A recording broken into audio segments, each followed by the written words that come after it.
Module 5, Lesson 3. The hosted landing page. Every form you build gets a public page served by Simple Marketing automatically. No website needed, no embed code, no deployment. This is the fastest path from idea to collecting signups. On the form detail page next to the embed section, you'll find the hosted URL. It's built from your workspace and the slug you chose in the builder, a clean public link you can put anywhere.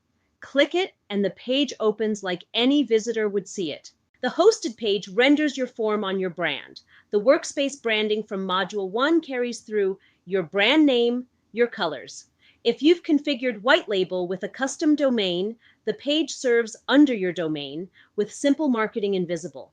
To your audience, this is simply your sign-up page. The fields, the consent checkbox with your consent copy, and the thank you state are exactly what you configured in the builder. The hosted link shines anywhere you can't embed code. Social bios, QR codes on printed material at an event, email signatures, paid ad click-throughs before your real landing pages exist.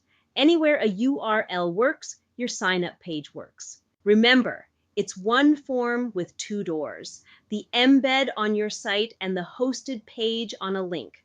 Both feed the same audience, write the same consent records, and trigger the same double opt-in. Edit the form once, both update. Next lesson closes the loop. We'll submit the form as a visitor, receive the confirmation email, click it, and watch the subscriber and their consent record land in the workspace end to end. See you there.